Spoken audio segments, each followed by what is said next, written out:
again to our growing band of listeners from around the world. People who appreciate Timetable London for its mix of cool tidbits of London history with good-humoured pub banter.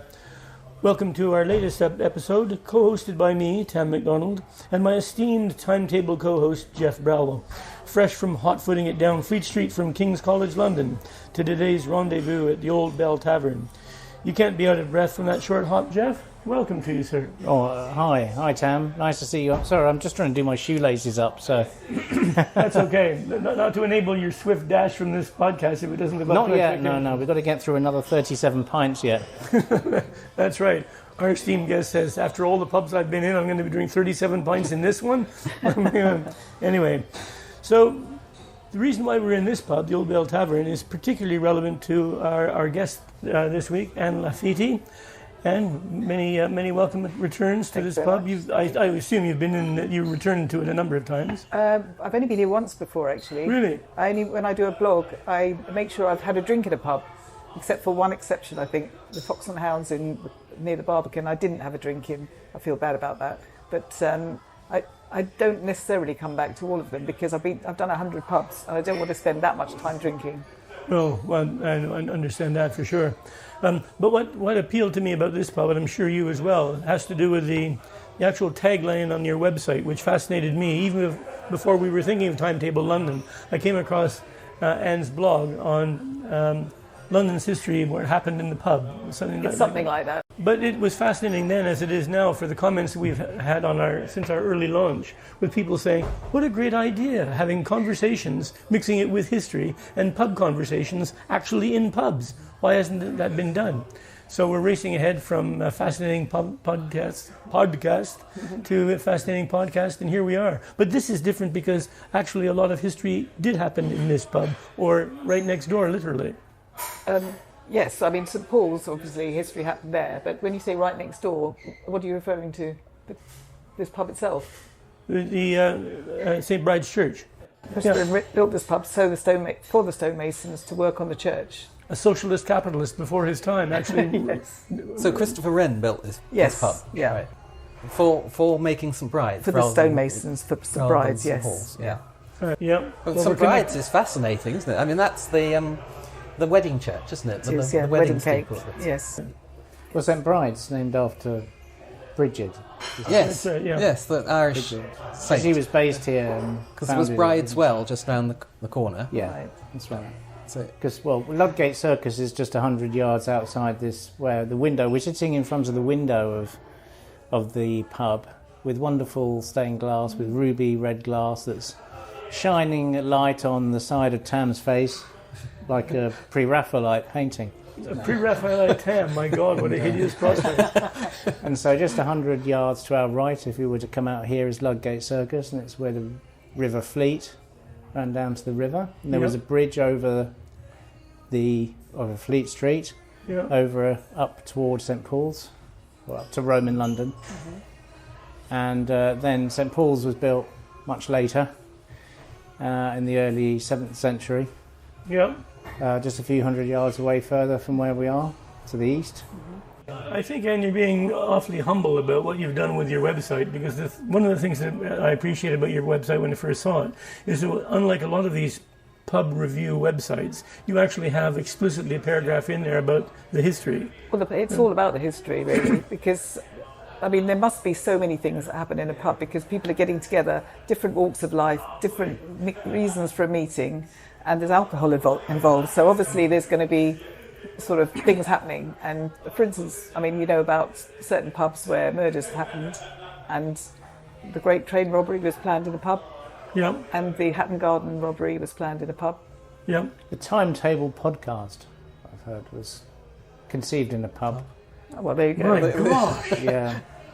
The goons. The audience falls quiet in awe. But the goons got together in the Grafton Arms, didn't they? They did in Victoria, yes. That's and right. And that was purely post-war, got together. They were all sort of traumatised by the war, and they got together and they started using black humour, and then it sort of evolved from there.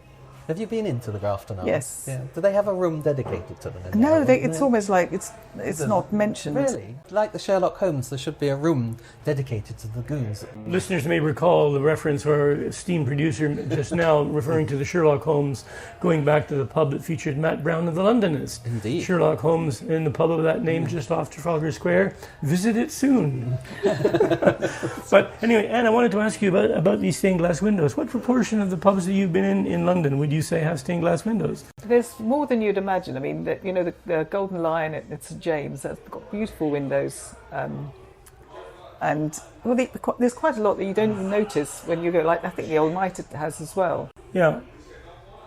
I wonder if there would have been stained glass in the first iteration of this pub, because this pub has probably been burnt and bombed along with all the rest of them. I think a lot of stained glass in pubs is Victorian, isn't it? Yeah. I imagine. I think because it of is. the cost and Like the partitions and things. It was They're very Victorian. Yeah. Yes. And the gin palaces and The that. gin palace. Yeah. No, you've got in your blog. You've got the viaduct, haven't you? The viaduct tavern. Yes. That's fascinating. Yes. Probably one of the last gin palaces left, isn't it? Well, it depends what you refer to. I mean, the Punch Tavern just around the corner still calls itself that was a a gin palace, wasn't It it? calls really? itself a gin palace now. Oh right. I just noticed when I was coming here today. It's Oh, got- you notice this from the outside. You're not a... Well, it's. I mean, it was a gin palace. It's still a very Victorian pub. Yeah. And I think isn't the Princess Louise and the Argyle Arms in Oxford Street? Isn't that a The gin Princess palace? Louise is certainly a Victorian. Isn't that in Holborn? Is that the one in Holborn? Yes. Well, yeah. But the Argyle Arms in Oxford Street. Yeah. That's. Oh, and I also went. Was it the Salisbury in St Martin's Lane? Right, That's yes. beautifully Yes. Victorianised. It is. There is something about a Victorian pub, isn't there? And apparently, people have always had a problem with the way people are changing their pubs. And do any of you have a sort of idea of what you think a pub should look like? Because I have a very strong idea. Do you, Jeff? Or maybe an idea. I have a very particular view of what a pub should and shouldn't contain. And what could you give me some Right, examples? there should be no slot machines, no music other than live music. Right. No, absolutely under no circumstances must there be Sky Television or sport. Right. And there's got to be a Labrador in the winter time in front Okay. of a fire, gently Yeah, steaming. Oh, I should have brought A mine. steaming Labrador. A steaming Labrador. I should have brought Yeah. mine. Steams with the best of them. Yes. I'll remember that next time. And I mean, food. Okay, traditionally you just have pickled eggs and things of that kind, but realistically most pubs can't survive now without serving food. So I'm prepared to concede that one. I don't think you have to concede. This is your ideal pub. You can say what you like. Well, yeah. Well, if you give me complete control over the economy, then I will go ahead and say no food, or food in some. I'm prepared to concede that. I've got a story on the subject of pubs in my local areas. You know, I moved out recently to the Cotswolds. I think I may have told you these stories, but I haven't been able to tell you. We've had some American visitors there recently. I J.D. told you about Vance. these, yeah? He came to see you, didn't he, Charman? Well, that's right, yeah. But he got trapped in the outside toilet. Which is a bugger. You did that deliberately, didn't That's you? fake news. Oh, that's fake news. No, we had two famous politicians there in the same pub. Not the one that we went to, but the Bull. Now, I don't suppose your travels have taken you to the Bull in Charlbury? I don't think so. I've been to Broadway. Been to a couple of pubs there. Right. Well, there's some lovely pubs, but the two pubs that have made Charlbury are exactly on your model. I don't remember the dog steaming on the hearth, but You might have gone on the wrong day. well, that's right. They the day after they had hot dogs, but So what would... Yeah, sorry. go ahead. so in addition to J.D. Vance, about a week before he was there for his holiday with his 27 limousines and his 2 helicopters, Kamala Harris hosted a lunch out the back of the Bull as a guest of Steve Jobs' daughter's wedding, which was down at Estelle Manor. Wow. Did they have sausage rolls and sausages on sticks and things? That I don't know. That I don't know. So what's your favourite pub? My favourite pub. Well, your favourite My type model. of pub. Well, I suddenly realised from some books I've read that everyone has their own idea of a pub, and I realised mine's stuck in probably the 70s or 80s, but it's the carpeted pub, which there was only a short phase where pubs were carpeted, and I think it's when the saloon bar came in, and it was for the women, because the public bar is spit and sawdust, isn't it? So the saloon bar is meant to be a little bit plusher, banquettes like this, but preferably not leather. or definitely not plastic. Wood panelling, ideal. I prefer not to have TVs, but I can live with them. I don't mind music, to be honest. And it hidden down a back alley is ideal because I don't like open windows. So these sort of windows are great because people can't look in. See, it's supposed to be like a house. It's a public house, isn't it? Yeah. So you shouldn't be able to look in the window like you can with a cafe, because then it's not cosy inside. Yeah. It's got to be cosy. Yeah. Of course, I'm old enough to remember the days when a woman couldn't go into a pub on her own. It wasn't that long ago, was it? And was the When you wasn't allowed to, or no. or it was just There was a time when they weren't allowed to, but in the 60s and things, I think it just wasn't done. you know the Elvino just up the road here. Do you know the story of that? That women weren't allowed to go to the bar until it was actually I think it was 80s, 86, 80s. 87? Really? And there were two women who challenged this edict. I mean, I prefer not to go to the bar personally, so I don't know why they bothered. But these two women, a lawyer, I think, and a journalist, they fought for years to be able to go to the bar, and they eventually won the case. And as soon as they went in, the first time to celebrate, they were barred just for being troublemakers. But then I think they've actually done. They recently had, a few years ago, they had a sort of celebration of the anniversary of this happening. And they charged they sold the drinks at 1980s prices as part of to mark the time when this edict drowned. But it was so recent that women weren't allowed to go to the bar. It's really strange. It is. Was it the 60s that changed that? Yeah, I used to know a lady who was a landlady in the 1930s in Wandsworth. So she was extremely elderly when I knew her. She was 107. Wow. when I knew Wow. her. Good heavens. Still being a landlady. No, she wasn't still a landlady then. No.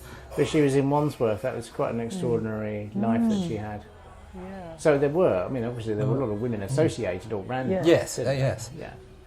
Um, But as customers. Yeah. I suppose it wasn't a done thing. It depended on where and No, it still feels a bit strange though. But yes, so my model is from that sort of saloon bar thing. Although I didn't like the idea of a saloon bar where women go because the public bar is always more fun. There's more banter and conversations are better. And I don't really like the whole food thing with lots of families being allowed to sit and have chips. No. What's your view about children in pubs? If they're very quiet and they happen to be part of my family, that's all right.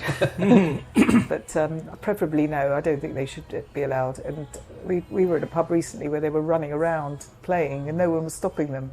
And that, to me, that's outrageous. There's other places for them to You do don't that. want that in a pub and you don't want it on a non-stop flight to Perth in Australia. no, you do not. Oh, indeed. But you always get it. I mean, the thing is, if they've got a garden, that's fine. They can go out in the garden and run Yes, around. But yeah. inside the pub, it's Another thing that made a great impression upon me when I first came here from Canada, and we take it for granted now, and in the last 10 minutes we haven't mentioned cigarettes. that's true. I remember that the first time, I don't know why I should remember the flask in Highgate, and I don't mean to pick on that otherwise wonderful pub, but working I could have said Highgate, but I meant the one in Hampstead. The first time I walked into the flask in Hampstead, you couldn't see to the other wall for cigarette smoke. Yes. And the smell was so intense, maybe obviously not to the smokers, but to non-smokers, so intense you couldn't taste your beer. Yeah. Well, who would like this? But obviously they did. But here we just take it for granted. If somebody were to light up at the next table, you think, We don't have it That's- impregnating your clothes. That was awful. Yes, that you come out smelling of smoke. But when they allowed to smoke in Canada? When they allowed to smoke in Canada? So you noticed it particularly when you came over I think they were in. I think they were in whatever the equivalent was of public bars. My experience in Canada would have been back sort of student days, not sort of pubs in this sense where everybody comes in. You know, everybody in the pubs that I went to at university, they were between the ages of like 18 and 24. And, beyond that, people would be saying, don't you have a place to go to? But an archetypal pub to me should have people of different ages. Absolutely, It should be just an old person's pub, because otherwise it's a bar if it's just for young people, Yes. Yeah. 20s to 25. Yeah. I can't stand excessive noise. I have noticed over the years, maybe it's to do with my own ageing, but down the years, the interiors of a lot of pubs have changed and they become a lot harder. Mm-hmm. So if you lose the soft furnishings and things, then which soaks up the sound. Yes. And it can actually become incredibly difficult to hear anyone, and I have to have conversations outside the pub. So we need the sticky carpet back. Yes, absolutely. Yes, I think so. So what is your favourite pub? I don't have a favourite, but when you were talking about back alleys, do you know the Ye Olde Mitre and Holborn? Yes, that's a lovely one. That's so difficult to find, and I love that in a pub, and it is a really nice pub. Yeah. And is it as small as it looks? Odd question. It's not that. It's got a room upstairs. Oh, it does. Oh, of course it does. Yes, 2 rooms downstairs. It's got a garden as well. Yes, we must do an episode from the Old Mitre. It's a very special one. I like the Nell Gwyn in the Strand. That's round the corner, just off the Strand. If you know that one. Do you know that one? Yeah, well, I know of it. I haven't been in it. Yeah. It's down a little alley off the Strand, so you just see the sign, and that's small and cosy and. No, but there is this trend for micro pubs, isn't there, as well as micro breweries, which are kind of passé now, but ones that are literally somebody's home. Well, a bit like the origins of a pub. Where somebody's opened it, keep costs very, very low, so I don't want the overheads. Can you quote one? Do you have examples? There's one in Worthing on the south coast, which is a fantastic little one. And it literally is, I mean, our listeners can't see the space that we're in, but it's probably no further than the wall, which is about 10 feet away, 12 feet away. Mm-hmm. It's this kind of size. Front room, yeah. So it's very, very intimate. The Nutshell in, I think, Bury St Edmunds. Have you been to that one? That's supposed to be the smallest, isn't it? Yes, yeah. and the thing about a small pub is everyone has to talk to each other. You can't be separate from people if you're just sitting cheek by jowl. That makes it really nice, I think. Is it the same in the one in Worthing? It's almost impossible to move. Yeah, but and of course, the beer itself is sort of cask ale from thereabouts. Keep the prices low. Yeah, so there aren't the incredible overheads.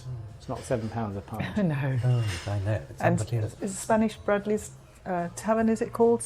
Spanish Bradley's Bar. Do you know that? It's near Oxford Street. It's a tiny little pub. It's got nothing to do with anyone called Bradley. I think he was just a customer, and it's not Spanish. Apart from that, it's a tiny bar. It's a jukebox with a jukebox in, playing Gene Pitney and stuff like that. It's really odd, just round the corner from Oxford Street.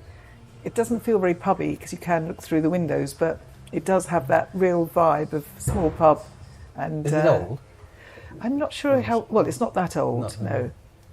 The name suggests that it's more of the age of the smart house. I think there was, the Spanish reference was, I think they used to get sherry imported in the 50s, so it became sort of, and they started serving fancy snacks, so it became a little bit sort of exotic. So yeah. So, and I'm curious, how did you get into this in the first place? You didn't just switch it on and you did your first pub thing on the website. I think I mentioned it a little bit earlier that my husband gave up drinking in 2017. And I got depressed. He was fine about it. He just thought, well, I've got a stomach problem. I'm not drinking. But I just thought my pub days are over. I was really worried that I was never going to go inside a pub and not sort of sit with someone drinking a glass of water begrudgingly. So I started to notice my surroundings more. And actually, the Nell Gwyn pub in the Strand, we were going to the theatre and we went there for a drink. And I was looking around thinking what a great pub it was. And then I think we went to the Dove a few weeks later in Hammersmith. Do you know that? That's got the smallest bar, one of the smallest bars in London. In London. And again, I thought this is a great pub. And it was a Sunday lunchtime. There was some older people reading the paper and having a cup of tea. And there were some families there and it was young couples. And it just was such an interesting mix. And I started thinking, well, that's several pubs I've been to recently that I felt that about. Maybe I should start writing about them. And then you start looking into the history and you realise there's lots of discrepancies. And being a journalist, you start looking further into them. And then it becomes really fascinating. Yeah. The research becomes really, the deeper you get. It's like there's a pub, do you know the Old Red Lion in Holborn, just up the road from here? The plaque outside said this is where Oliver Cromwell's body was kept for 2 days after his death in 1658. Well, yeah. And you think, well, he's the head of state, right? So why would you leave the head of state's body mouldering in a pub for 2 days? The head of state's head. So I went in and said, excuse me, can you explain this plaque? And they said, well, this is what it says there. He died then, and that's what. I said, well, that can't have been. And they said, well, that's what it says on the wall. So then what do you do? And now it's obvious now because, you know, he was dug up 3 years later and beheaded. And then I think that's when they dug him up. And then they did leave him in the pub. They were waiting for another body to be brought so they could sort of defile them all at the same time. You know, why do one when you can do three? And there were 2 bodies left in the basement for 2 days. And then another one turned up and then they went on and I think it was Tyburn Hill they probably did the desecrating. But they got the dates wrong, but they probably got the history right. Mm-hmm. And there's usually a kernel of truth, isn't there, in something like that? It has to come from somewhere. Yes. Unless it's just a clever publican thinks I'll make up a story that people will like. Yeah. Well, a lot of it is apocryphal, isn't it? Well, Daniel Defoe was supposed to have met Alexander Selkirk in a pub in Weymouth. He's Robinson Crusoe, that's who he used for Robinson Crusoe. And I thought that was fascinating. I mentioned it to some friends and they said, that's funny, they say that about a pub in Bristol as well. Llandodder Trow or something in Bristol, There are quite a few others, I think, that they say that. So, yes, so that's exactly what you're saying, that, you know, the good story and then you attribute it to a pub and then it's maybe not the right pub. But, I mean, that is the joy of pubs, is that because they're like a church, aren't they? They're where everything has happened. Yes. They're a real sort of history book of a particular area, because they'll always be, along with the church, the oldest building in the area. Hi, this is Tam MacDonald, your host. If you're enjoying Timetable London, then please tell your friends about us by sending them a link to the show, giving us a mention on social media, or even especially by chatting about us in the pub. Timetable London, for everything you love about the world's greatest city. So Shakespeare would have padded around here, and the predecessor. This is not the latest version of the pub. Presumably there was a predecessor. Yes, the Swan, I think it was called originally. Because Blackfriars Theatre was just along from where we are now. And you know the Cockpit pub, which is around the corner from here. That was apparently where Shakespeare, a building bought property there. Yes. Yeah, one of our podcasts was In the cockpit. In the Cockpit. Cockpit Yes. down in Carter Lane. Yes. Yeah. Or just off Carter Lane. So do you have any favourite pubs? It's always such a difficult question, that, isn't it? I do like the Princess of Prussia, which we talked about in the East End, and I love the Devereux too, which you introduced me to. I don't think I know the Devereux. Where is that? Again, it's down in the alleyway, isn't it? Yeah, the little alleyway just off Middle Temple. If you know the Edgar Wallace pub.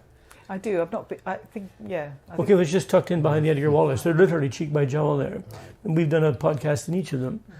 The Spaniard's Inn, I'd say. Oh, that's lovely. Yeah. Yes. Yes. So that's probably got an Alsatian. Oh no, a Labrador. A Spaniard. Gently steaming in front of the fire. Actually, Henry Kelly used to bring his spaniels. His Spaniards. Who did? Henry Kelly. Do you remember him? Really? Yeah, Henry Kelly, yeah. No, they used to buy everybody drinks and things. He was a wonderful guy. Wasn't he threatened by the IRA? I think he was. Yeah, when he was a Or the journalist. IRS. It was very sad to see him go. He was at Classic FM for he was a lovely guy. Yeah. And the flask in Highgate, which you mentioned the one in Hampstead. The That's flask it. in Highgate, Yeah, you know, is at that the top of the hill. Is that the one on the top of the hill Yeah, that yes. looks like just an ordinary house, but it's got a brilliant It's history? got the terrace outside. Yeah. Yeah. Yeah, that's got 2 or 3 ghosts. Yeah, I that's think. supposed to have lots of ghosts. Yeah. And it's Samuel Coleridge used to meet. The other poets used to go there when they went to his house because he lived Oh, across the really? road. Yeah, and he was I didn't know he was an that. opium addict at the time. So I don't think he went to the pub as much, but the others used to meet there. Oh, right. Yeah, That I didn't Do you know. remember Jack Straw's Castle? yeah, It's I do. closed now, isn't it? Yeah, closed a while back. Many years since, yeah. Yeah. Have you been to the old coffee house, Regent Street, near Regent Street? By it, but not in it. Is that? It's actually in Beak Street, I think, around the corner of Regent Street. Uh-huh. It's a brilliant pub, and it's like quite large. It's got music, I'm afraid. It's got things in cases, like birds in cases, and stuff all over the walls, and it just feels like a local pub. Mm-hmm. And I went there one lunchtime, got chatting to the barmaid, the landlady, and she said she's always getting Americans in asking for coffee, and she said, "Oh, I don't just serve coffee." And they say, "Well, it's called the Old Coffee House." And she says, "Well, there's a pub in Islington called the Famous Cock. What do you expect to get when you go there?" So Nice one. Eh? Yeah, but it is an unusual pub, and it's run by a family, and I'd recommend it. Yeah. Well, that's interesting, isn't it? Yeah, It's amazing how everyone long one's lived in London or whatever, there are still pubs to discover. Yeah. In this vein about favourites, another attribute that we haven't mentioned is the actual beer itself, and how often the beer can make a pub when everything else about the pub is a bit meh. But for many years, my answer to that question would have been the Hollybush in Hampstead, because up until I can't remember, about 20 years ago, they were serving Burton Ale, and so it had the double quality of having, for us, the best beer in Hampstead, and being up a few steps, you had to know it was there to get to it. Yeah. So it didn't get a whole bunch of passing trade, which I think relates to the point about not too touristy. I think Liam Gallagher was throwing out that pub for not paying his bill, so maybe he didn't like the beer, the Hollybush. Yeah, but his day would have been with the new beer, though, wouldn't it? Yeah, I suppose. Yes. I mean, is Burton? Yes, shows you how long it's been since I've been up It north. was the first beer, wasn't it? First English beer, I think. Was it Burton? Well, Burton-on-Trent. Is it? It was, it was certainly a very Wow. early one. Yeah. But, Are you all beer drinkers then? Because I don't actually drink beer very much, so that's not been a yardstick for me. But I'm sure it makes a huge difference to. It does. An establishment that just sells kind of mass-produced lagers is, again, it goes into the category with Sky And Sport children. and all the rest of it. So, I mean, they're closing increasingly, aren't they? Which is a big cultural Yeah. phenomenon, that pubs are shutting. yeah, I And know. a lot of them Well, have shut. one a week, apparently. Well, it's locals that have closed, isn't it? Because people don't, ones that are in suburban and urban areas that aren't anywhere near footfall, because people don't go Yeah. out of an evening. Those pubs came into being in the 19th century, where men went out to work in the factories, and in the Yes. evening they went Yeah. to the pub. Stonemasons. And that's all disappeared now with drink driving, And legislation. the smoking bans. Yeah. But maybe when we accelerated see that, these didn't it? stats about how many pubs are closing, it should always be accompanied by a stat as to how many pubs are opening or This reopening. is quite true. This is quite You know, true. you remember That's the really old good White point. Bear in Hampstead that closed for some years before the local citizenry got it open again. Yeah, that's true. I would say that there needs to be, if there isn't already, protection orders on the names of pubs. Well, I think, and pubs themselves, especially the older ones, because the fact that people can come in and completely ruin the inside of a historic pub, you couldn't do that with a church or a house without. I mean, if they're not listed, then you can do what you like with them, and that seems. Well, that's true. I mean, there are things like the Church Conservation Society that go round and make sure that refurbishments are done well. There Yeah. should be a pub There should conservation society, shouldn't But there? the pub, Well, the yeah, name we is could, also we a could, good we point. could start that. But there's a pub in there's a pub in Chorleywood called the Gate that changed its name to the Jenny Wren. I thought they probably thought it sounded a bit more modern, and it's the Gate again now because it just didn't catch on. Didn't know. Mm.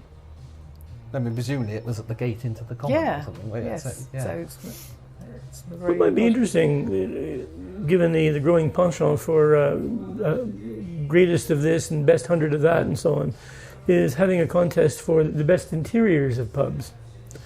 Because I've been struck by the number. In fact, for around here, I didn't remember the Bell as having all of this historical, this memorabilia that, It'd be nice to that have a has few now. bells, actually, wouldn't it? Well, they've got lovely bells on the sign.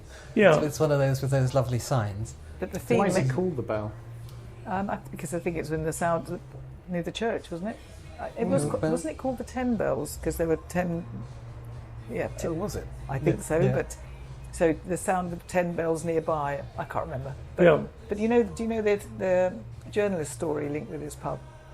That there was a journalist in. MI6 or something. Yeah, he was a journalist for the Sunday Express who came in here. He found the secret of GCHQ, and he brought his notebook into the pub and left it here after he got drunk. And the barmaid found it and saw that it had Moscow and Top Secret on it, so she gave it to the police, and they took it to MI5, and he wasn't allowed to publish for 20 years. For 20 years. Yeah. Yeah. Well, I guess the good side is it freed up a lot of drinking time for him. But that's when history didn't happen in the Yeah. prison pub. So I've got a good story to trade for that. I hadn't thought of this in years, but in my THF days, I was working with an ex-press officer from Fleet Street, the editor of the Evening News, who told me this story about an old journalist who died over the course of his very long year. He developed good relations with 6 or 7 different locals, so his mates decided that they'd take him on a pub crawl. Of these 6 locals. And I think deliberately, when you get to the punchline of the story, this had to be deliberate because nobody would be this thick, as to take his ashes and put them into a paper bag. so he walked around from pub to pub and put the paper bag up in the corner and here's to old Bill, long may he whatever, and so on. And by the time they got to the 7th pub, of course, all these ashes had sort of leaked out through the bottom of the bag onto the various surfaces. And it's one of the most novel ash-spreading stories of my life. That's what you call a pub crawl, isn't it? Yeah, indeed. That's what I want done with my ashes, actually. I must remember to tell my husband when I get home. Yeah, you've got a few of them at each different Yeah. pub. Yeah, yes. Disguised by the brown paper bag. And when there was sawdust, it was easy. You could just leave a few on the That's floor right. and no one would notice. Well, exactly that. Yeah, you don't find many with sawdust on the floor anymore, do you? No. Does the Cheshire cheese have sawdust on the floor? Don't think so. It's got a pretty rough floor, but not that. Yeah, that's something we miss. A lot. I have thinking about favourite pubs and things. I do like the waterside pubs. The Prospect of Whitby, the Angel, right, yes. The town of Ramsgate, all those The ones Grapes. along the river. Have you been to the Grapes? Grapes. Is that the one that Ian McKellen yes. owns? I I've think never that's actually been in there. That's the nicest of this. Really? Yeah. So what would you say to North American friends who might say, what advice would you give us to open a real English pub here in the middle of Pawtucket? Well, you can't. That's my advice. Don't bother trying. Because? Because you'd have to make it a just complete replica. It'd be like reproduction furniture. It just doesn't work unless you bring the whole thing, the whole building over, like they did with London Bridge, apparently. Unless you did that, set it up with the pictures, just make it, recreate it exactly with original timbers and things like that. But it's all about the history, isn't it? And it Well, doesn't it have kind the of history. is, yeah. It doesn't have the people who've been in there. It'd be like a Disney pub. Yeah, wouldn't it? theme pub. Yeah. Yeah. What do you think, Jeff? It's just a pastiche, yeah. Yeah. Well, it's the community of people It's that too, yes. etched into the stones. Their spirits, Yeah. personalities that can't be replicated or moved somewhere else. And the community around. I mean, there aren't that many people that live around here, but this was swarming with residents at one time. Yeah. But you do often get pubs in London where there's a local feel, and you do get the old man reading the newspaper. My dad was one. We used to go to the pub every day to read the newspaper, and I loved seeing that with a guy with a pint and a spectacle Yeah, you case. still see that in places. I remember walking into a pub in Cornwall, right down at the end, a place called Zena, right down to Land's End. And it was literally one of those you walk in and everybody goes silent and looks at you because it's very, very local. They see anybody unusual in there. I remember and that going is into a bar frightening. I went into a bar in Kalgoorlie, which is the gold mining town in Western Australia, and that happened. Really? We had a backpack, Yeah. so I was about 20 at the time. It's a bit disconcerting, It isn't all it? fell silent, but the irony was that far from being hard bitten, even then they were earning an absolute fortune because gold miners or miners in Australia earn astronomical sums of money, so they were far wealthier than I was, and they were probably incredibly discerning and Shakespeare scholars as well as being gold miners or something. Right. Drinking Chateau Margaux 79 or something. Yes. There's a pub in Weymouth that my husband and I went to. It took us a year to pluck up the courage, even though it was the closest pub, because it was a real locals pub. And everyone was aware of us. Every time anyone swore, they looked over and sort of nudged each other. And so we were like the grown-ups in the room. It was very funny. And it's got 2 rooms. One of them is a really sort of old-fashioned room. We tried that one night, and then we kept finding that they'd say, well, you're in old Paddy's seat now. And we'd say, oh dear, better move over here. Well, that's okay, because Ed doesn't come in till 9:30. So it was absolutely that sort of pub. And now it's our local. We go there every Friday. We're in the thrift club. We know all the locals and go to all the celebrations, and it's just great. But it does take a while before they accept you. Accept you, yes. But once they've accepted you, it's effing and blinding all the way. Oh, yeah. Yeah. So, when were you born in London? Yes, I was actually. But not many people can say that, can they? I was born in Hornsey and Stroud Green, near Alexander Palace. But we lived in Cornwall for a while, so I haven't always lived here. Where in Cornwall? Not Zen. No, not Zen. I was thinking, my dad used to go to a pub in Wadebridge. Yes. Yeah. And I also I worked on the Falmouth Packet newspaper. Oh, right. For some years. So and the Hell's Den of the Red Roof Packet. So Yeah. I knew Cornwall quite well. Yeah. All those old newspapers are going, aren't they? Do they still exist? I think so. Really? Yeah, That's good. I still hear about the Falmouth Packet. I only applied because the name was silly. I just thought, well, I've been turned down by 30 other newspapers. I might as well go for. That's a very distinguished one. It's where the mail used to arrive in the country, isn't it? Yes, So, it did. Yeah. On the Falmouth Packet. Yes. But, yeah. So, what made you choose journalism as a career? I always wanted to be a journalist ever since I can remember. And my mother was a writer, and I wanted to do something to do with writing. And I wanted to be a foreign correspondent because I loved travelling and just go to places, and I would have been terrible at that. So, you decided to become a journalist? Yes, and either a journalist or an air hostess.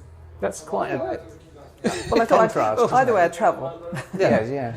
And but I would have been a terrible air hostess because I don't like stupid people and having to serve them. So I think I want to do something with writing, and I want to do something that wasn't so predictable that you could do lots of different things with it.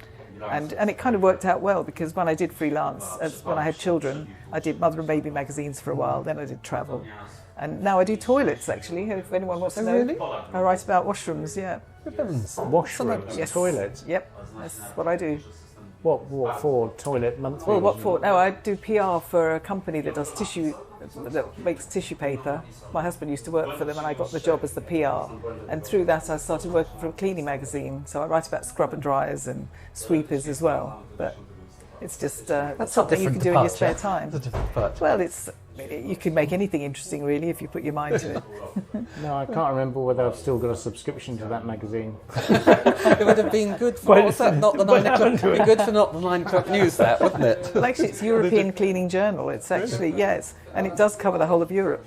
But it operates from Cheshire, and there's only about 3 people working there. A bit like the Wish You Were Here magazine we mentioned before. Yes. So what's the highlight of that world then? Is there some? Well, the Interclean exhibition every 2 years in Amsterdam. Of course, yeah. When you've got to come up with stories for their daily magazine that they sort of issue online. So I've become a proper reporter again for a few days. Do you know that's another reason for having pubs, and that's somewhere to go to if you're called short. Yeah. And in the city, Yeah. that is very, very important, actually, finding a public, because we don't have public conveniences in quite the same way that we used to do. Yeah. But it's not very That's a fair very on the good pub, point. though. Sorry? It's not very fair on the pub. But I suppose... Oh, no, you always buy a drink. Oh, I see. Yes, but you're supposed to be allowed to come in and... It doesn't work, does it? But you know where the best loos in London are? Is in the Wesleyan Chapel at I can't remember the road, John Wesley's Chapel. Right. Opposite where they're all buried, Bun Hill Fields. They've got the most fabulous, authentic Victorian loos, Right. which people come from miles around to see. Really? Yeah, and they're absolutely gorgeous. Just to see. It's worth going. They are the gents' loos, but ladies are allowed in when it's clear. Do they have the Go and have a look at wrap-around urinals? They have everything They're you can possibly essential, imagine. They have the wooden seats and the chain pulls and the tiles and just about everything you You can can't imagine. buy a drink there. Well, not actually in the loos. So it's in the Not it's- in there. No, it's not the best place for buying a drink, has to be said. You have to go slightly down the road for that.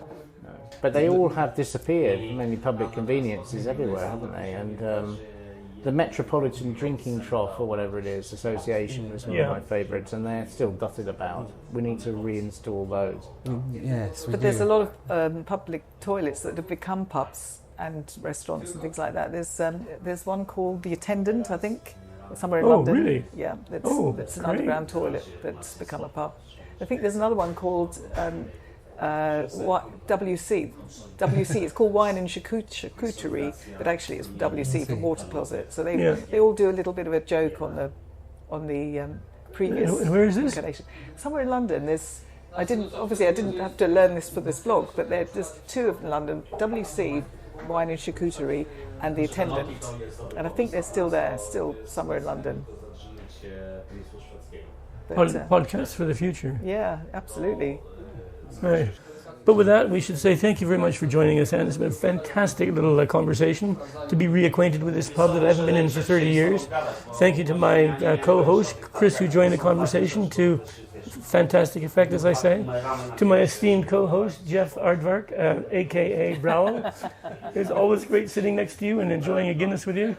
And to our listeners, join us again very soon for another episode of Timetable London. Thank you. Cheers. Thank you all. Cheers.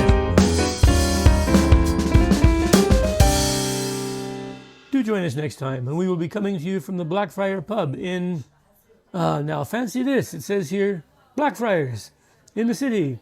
And our guest will be walker, writer, and artist David Fathers, who will be talking us through some of his gorgeously illustrated guidebooks.